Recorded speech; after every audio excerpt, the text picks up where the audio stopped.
Today's theme is Open Systems Dependability, a new approach to attain dependability of huge and complex software systems. So this is somewhat related to how can we cope with a big man-made system or a big software system and so forth.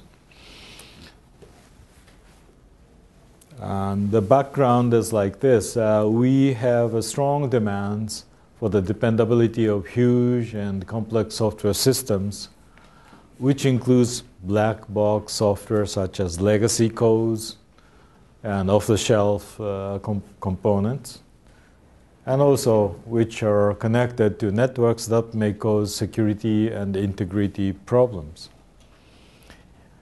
And increased demands for coping with environmental and requirement changes in operation.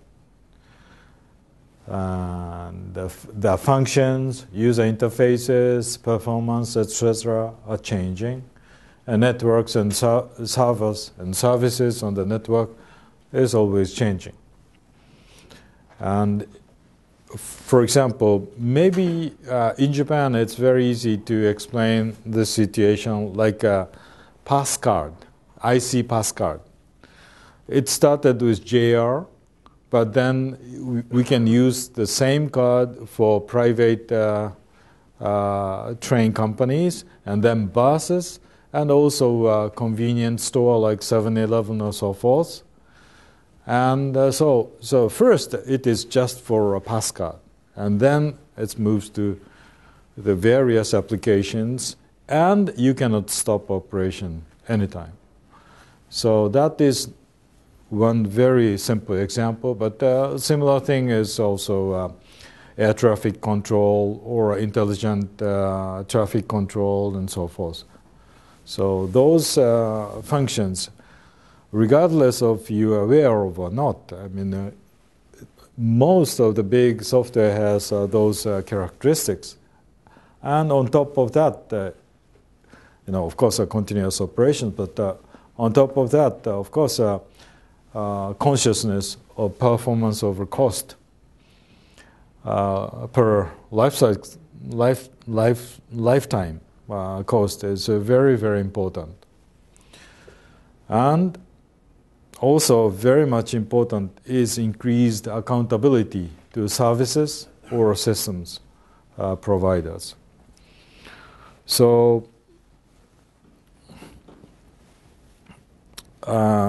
despite there are still many incidences, unfortunately, this is a case in Japan, but of course everywhere. Like we have Mixi, which is the largest SNS in Japan, stopped for 2 days. 2 days. And February, Google Apps, Gmail serves stops. And September 2008, airport check-in terminal could not continue services. So human has to do everything, and some flights are canceled due to that. And July 2008, trading system for derivatives down. And October 2007, IC ticket gate service stopped again. And September 2006 and October 2006, May 2007, and something like that, internet service stopped. And ticketing and check-in system stopped in May 2007. So there are major incidences. And if we take a look at what percentage of the incident happens due to the reasons, is that for this one, development caused by development phase is 29. Maintenance phase is 31, and operation is 40. About the same, but in operation is very, very, important. But most of the software engineering focuses rather on development, and some on maintenance. And also incidents by types, careless mistakes and hardware fault, software bugs, capacity limit, and security, and others. Then you see that software bugs are still big, but also capacity limit over, this is also big, and careless mistakes are, in fact, number one.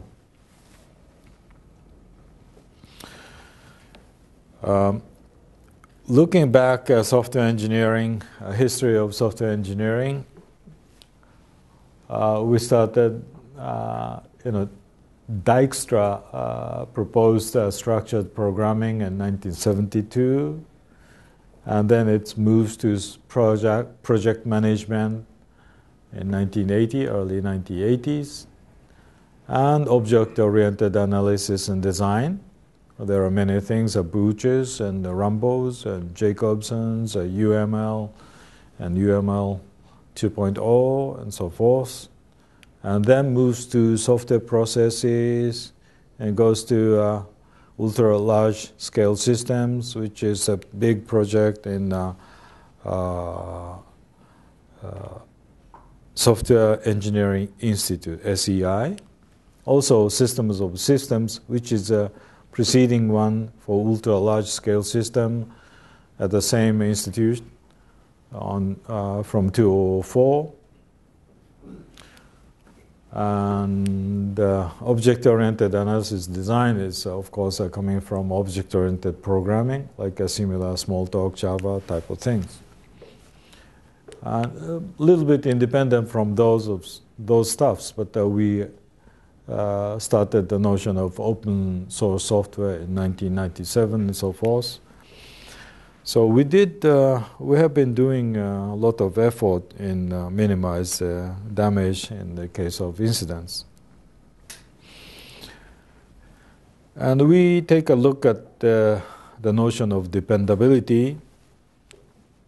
We started with so-called reliability of computers.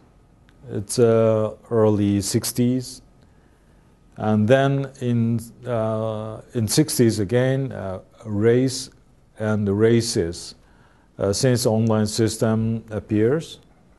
So this is elemental technology, but this is elemental technology plus architecture type of thing. And then the year 2000, plus minus, IBM advocated autonomic computing when networked services is getting more and more. This is elemental technology plus architecture and verification, and some management loop, which is called MAPE loop. So this is one line of the way that the dependability is concerned. The other one is so-called functional safety in comparison to dependable computing. Functional safety, the notion comes from how to make machines more safety. So parts and devices, and then we combine that with elemental technologies and architecture verification and software processes, which is called functional safety, the same one. But this is IEC standard. I will go to this one later. And in the year 2004, IFIP Working Group 10.4 redefined dependability and security in this chart. Like a dependability consists of availability, reliability, safety, integrity, and maintainability. Whereas security consists of availability, confidentiality, and integrity. So this is a very good definition, but they don't let us know how to achieve those. And there are many standards and guides, like a standard IEC 61408. This is a functional safety, as I told. And this is one of the grandfather type thing. And IEC 6301, dependability management, and something, like a software lifecycle processes, software lifecycle process, and so forth. And also there are many guides, like a CMMI, capability maturity model integration, and DO 178B, software considerations in airborne system and equipment certification. MISRA C, guidelines for the use of the C language in vehicle-based software. IC 6173, software dependability through the software lifecycle process application guide. And IC 62347, guidelines on system dependability specifications. Recently, this one is the latest one, I think, 26262, road vehicles functional safety. This is a derivation of 61508, functional safety for motor, vehicles, cars. And most of the car manufacturers joined to set up this standard. And, so many people are aware that this is very important. And the industry initiatives are there, like AutoZar for automotive, HideNet for automotive, AR Inc. 653 for aerospace and defense, Solaris 10, Linux, RAS, and autonomic computing for enterprise systems, carrier-grade Linux and service availability forum for communication and network operators. So they are trying to establish some guidelines and processes and standards and so forth. But actually, most of the system, I'll tell you later, but we really have to think that are we okay with these existing ones? In previous approaches to huge and complex software systems, we assumed that a system can be composed of complete components or should be composed of complete components. And we can know the boundary and the behaviors of the whole system. Maybe the exception is systems of systems or ultra-large systems. That I think that the boundary is not clear because that we have to attach new software, new systems, and so forth. And however, the real huge and complex software systems are composed of incomplete or unknown components due to bugs, legacy codes, and off-the-shelf components that does not provide any specifications. And also, we have to cope with environmental and requirement changes, as I told you, like a passcard and so forth. Always changes, and the software module changes, and server changes, network changes. So how to manage that in case of changes is one of the most important thing now. So thus, we need a new approach to cope with the incompleteness of the specifications and implementations, and how to cope with the uncertainty of environment and requirement changes to system in operation.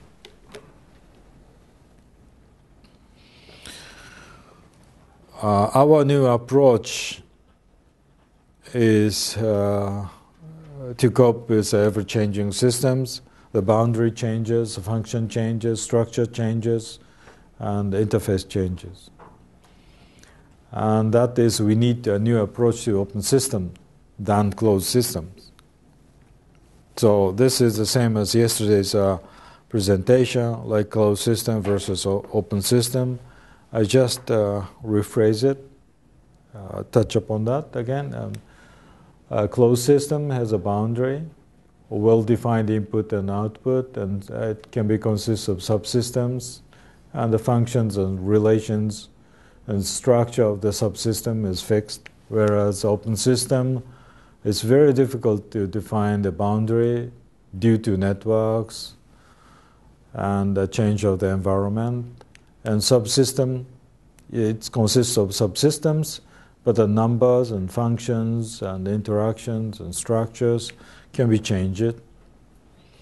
So the current, huge, complex software system can be modeled more closely with this one than this one. So I will skip this. The question is that can we consider a huge, complex, and ever-changing software system as a closed system?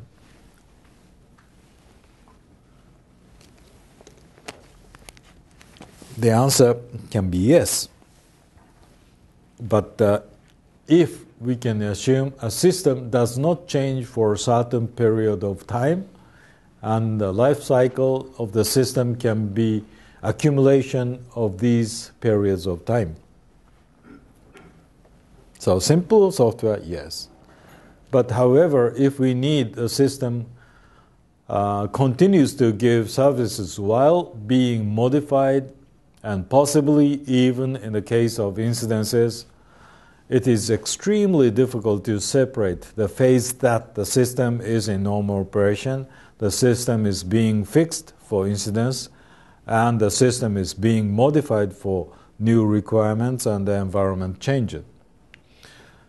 And so this is why it is very, very difficult, almost impossible to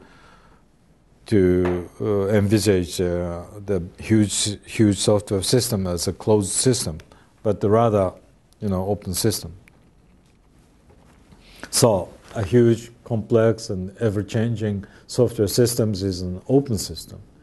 It has potentially of incidents due to the incompleteness of specification and implementation. Maybe this is maybe unacceptable to software engineers, but this is the reality. If you say that this is complete or perfect or dependable or reliable, but there is a chance that there's some incidents comes. And the uncertainty of environment and the requirement changes to system in operation. So we need to secure dependability of huge and complex system over life cycle in a practical way. Somebody asked me, if you admit this, how can you sell your software to the other people? This is a very good question. But I say yes, I am pleased to sell my software, even though we admit our software contains this kind of properties. Because if I say that this is complete and delivered to you, you use it, you have a problem, then what I can do? Maybe if it is a big company, then the president has to resign, or CTO has to resign, or something like that. But what we can do is, we tried our best. I did this, I did this, I did this, I did this. So I believe that as far as I know, for this software, I did all the best.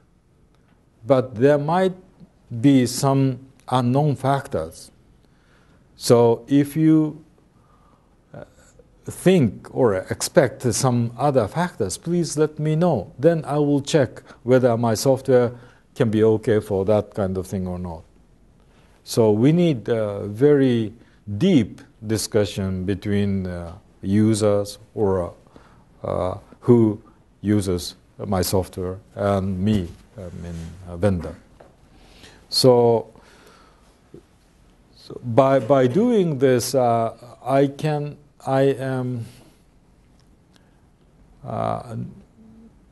avoid being myself a liar.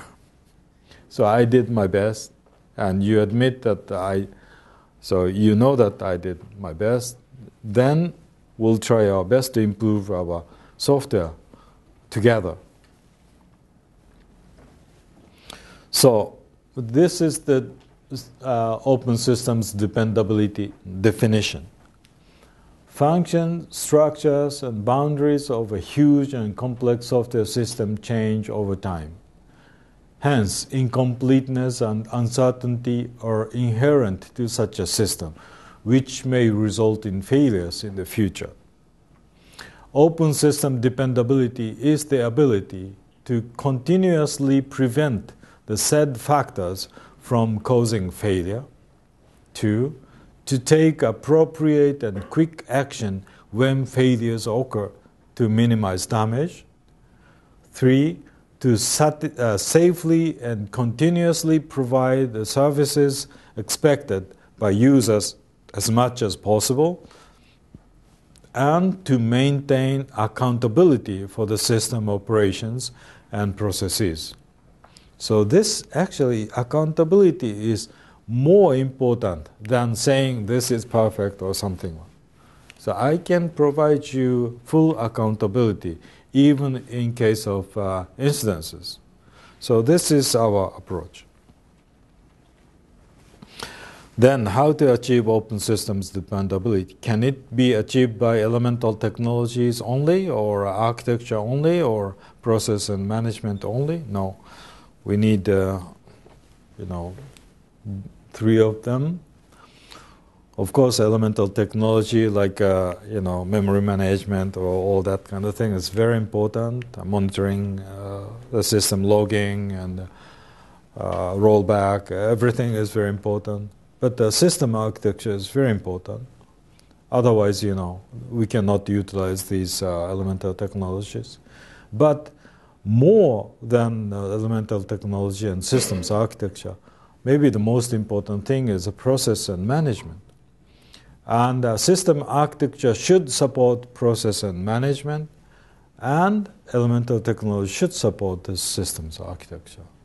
So this is pretty much a different way of thinking. Architecture is for process and management, rather than, process and management is for architecture.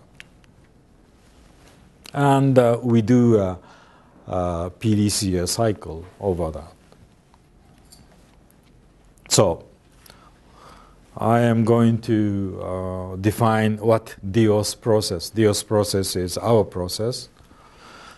DOS stands for Dependable Embedded Operating System. This is the name of our project. So it consists of 2 cycles. One is failure reacting cycle. The other one is requirement environment change accommodation cycle.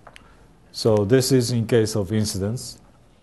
Failure reacting cycle consists of failure prevention, responsive action, and cause analysis. Failure prevention, even though we do a failure prevention, sometimes we cannot prevent all the failures. Then we need the responsive actions, and then we do a cause analysis and may improve failure prevention phase. This is one cycle. The other one is a requirement environment change accommodation cycle. This is design, implementation, verification, test. Design, implementation, verification. This is, normal. Everybody think of this. This is maybe everybody think of this, but we can combine this into one process. Like here is a failure reacting cycle. From normal operation, anomaly detection and unexpected failure happens, then failure prevention works. And if it can prevent failure happens, then the responsive action occurs, and go this way and give accountability and go back to normal operation. But at the same time, we do some cause analysis. If it is a simple cause, we can just fix it. But if it's not the case, it goes to the outer loop. outer loop is a requirement environment change accommodation cycle. So in normal operation, stakeholder says that we need more functions, or a server is going to be changed, or network the services is changing so that we have to change our functions. So these are stakeholders' requirements, system environment changes. And then we need to do redesign and implementation, verification and test, and go back to this. So this is something like a dual cycle processes, rather than usually we do a single cycle thing. On top of that, we need accountability, as I told. So DOS process, which consists of failure reacting cycle and change accommodation cycle, need to provide accountability. For this, we need to show evidence. For accountability, we need to show evidence by documents and logs. Documents, according to this software process, we did this, we did this, we did this. And the logs, system provides logs all the time. And what kind of evidence we need and what kind of logs we need, then we need a stakeholders agreement. So evidence by these, so process documents and logs, which are collected based on stakeholders agreement through the argumentation and documentation tool called DCase, stakeholders agreement. And we have the tool for argumentation and documentation, which is called DCase. D stands for dependability. And this stakeholders agreement is actually based on business objectives and risk analysis. So this is a starting point, but we need accountability. So in order to provide accountability, we need a stakeholders agreement, evidence by documents and logs, and provide accountability. Who are stakeholders? Stakeholders can be product providers, systems providers, and service providers, and sometimes end users, and authorities. Authorities like a government or local government, or sometimes, standards or something like that. And we provide services and product. So stakeholders agreement, we have to make an agreement with all of those. How to make stakeholders agreement? There is a standard way of doing this kind of thing called goal structured notation, which has been used for assurance case. Assurance case is that to assure the property is being assured. So this is a goal, and this is a structure of goal structured notation. We have a goal. Based on the strategy, we have divided into sub-goals, and based on the strategy, we divide it into sub-goals, and blah, blah, blah.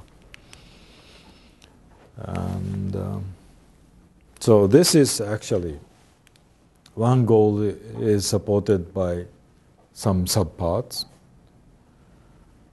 and sub-goal is supported by sub-goals, and so forth. So this is a kind of, a shame to tell, but this is kind of reduction.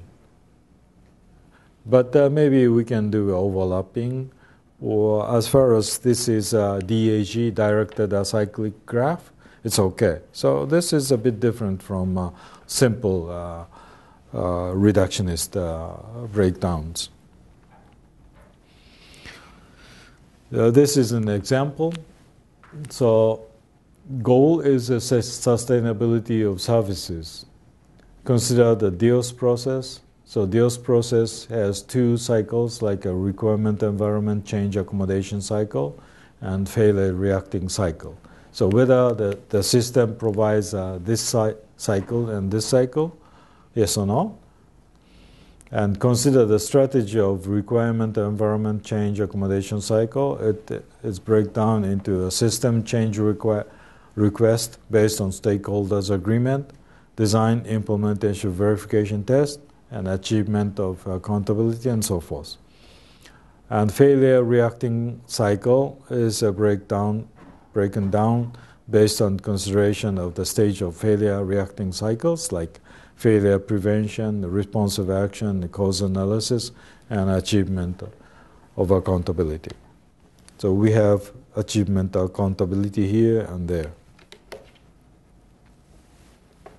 And then goes down to the bottom, and the final sub-goals has to be supported by evidence. Like evidence is by documents and logs. So this is the general idea of D case. And then we have D case here, so that we have inner cycle, like a failure reacting cycle, and cause analysis. If it says that we need the stakeholders agreement for the change, we go this loop. And outer loop, of course, the same one, the stakeholder requirement, system environment changes. Then the system change requirement based on stakeholders agreement. And this stakeholders agreement is done by D case. D case is a structured notation of the document. And we redraw D case.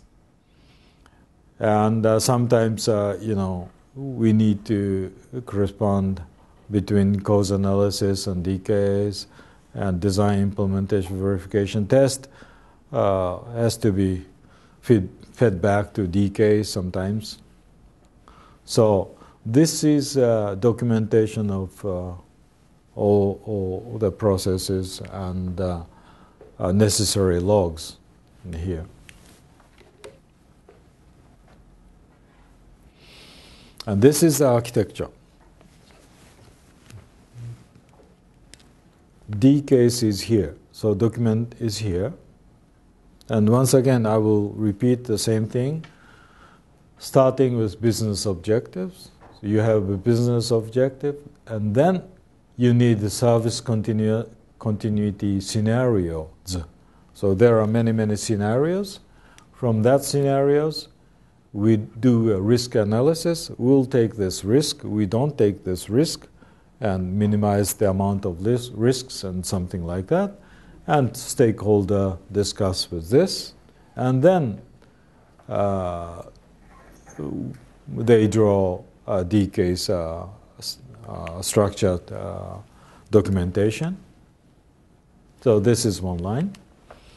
And of course, business objectives goes to functional specification of the software and test specification of the software, benchmark scenario for performance and the change of the servers or something like that. We can do some fault insertion and so forth too. And we also need to specify logs. What kind of logs has to be done?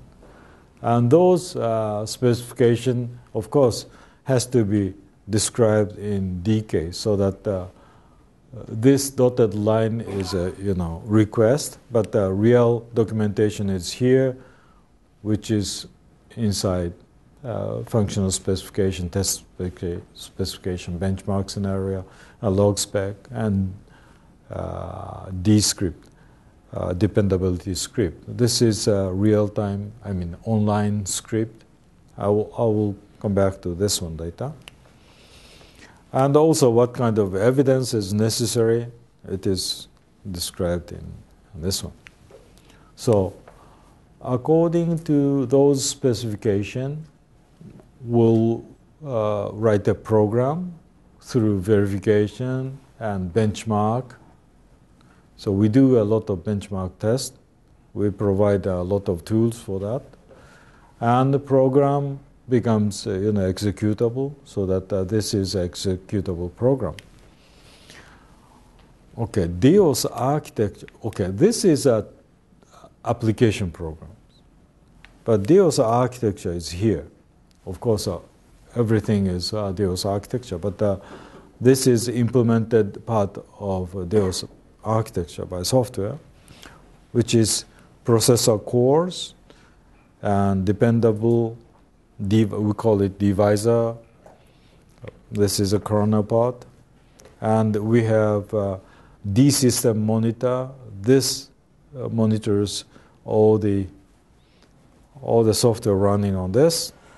And we have D box. This is a kind of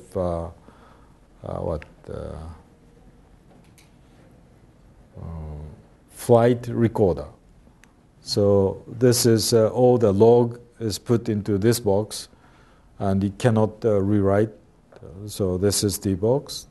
And this small Linux is for this one and this one. And then the real application runs in here. So we have a D application manager. It gives a container for application programs so that each of the application programs can be isolated each other. And there's a D script engine and D application monitor.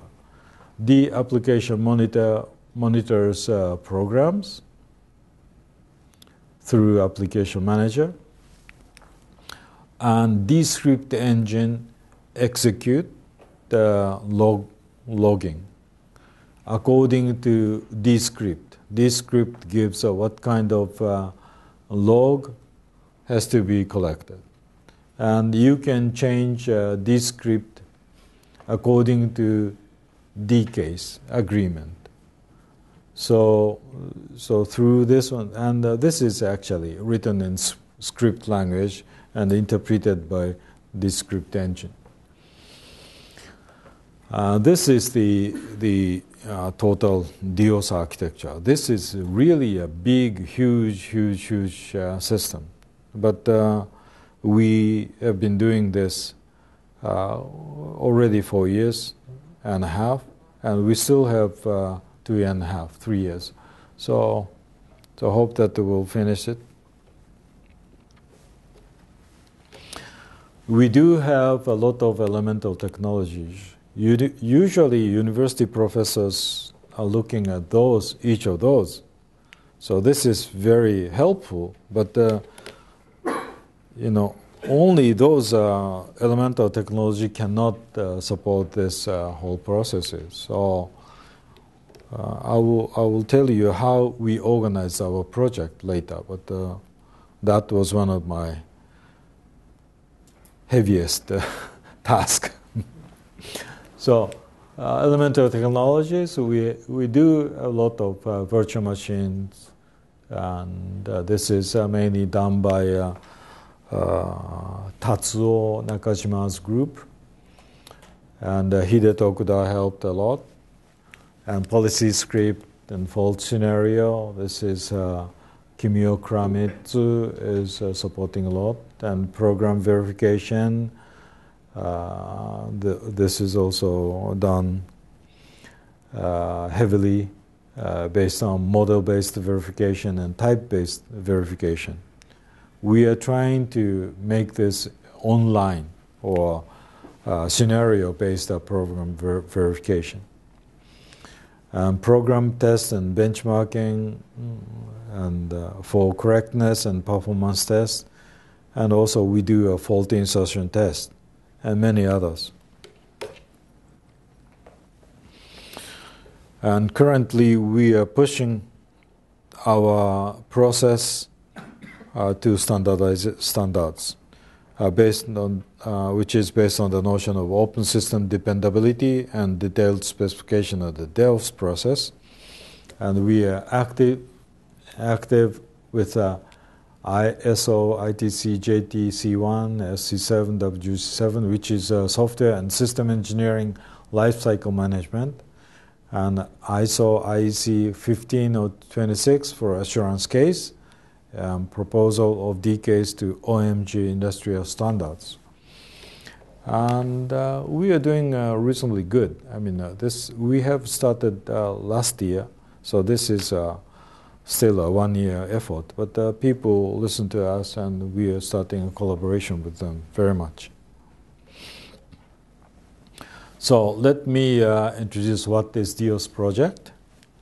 DIOS stands for Dependable OS for Embedded Systems, aiming at the practical applications. Usually, Japan Science and Technology Foundation does not give us money for practical applications, but for this is a strategic research program, and since we need operating system with highly dependable properties, so they put money for practical applications. Project under Japan Science and Technology, JST, and roughly 50 million in total over 7 years, started in 2006. So 2014 is really the last year, so 3 years ago. 5 teams selected in 2006 and 4 teams in 2008. We could not select any teams in 2007. It's a shame, but to develop a dependable embedded operating system based on the notion of open system dependability. And we have a R&D center, DIOS Center, was established in 2007 for supporting development, integrating technologies developed by teams, and promoting the use. Usually this kind of thing cannot be done by university people. So we established DIOS Center, and we hire a lot of software engineers, and we outsource development and integration, demonstration program, and so forth. And promoting means we are establishing consortium. DIOS consortium is planned to be established in the year 2011, so this year, to promote and distribute the DIOS process and systems.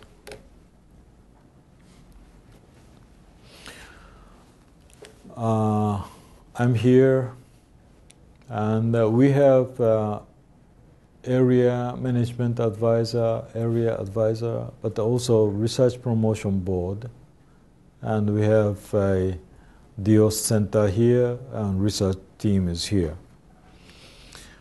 And research promotion board, we have many people from software industries.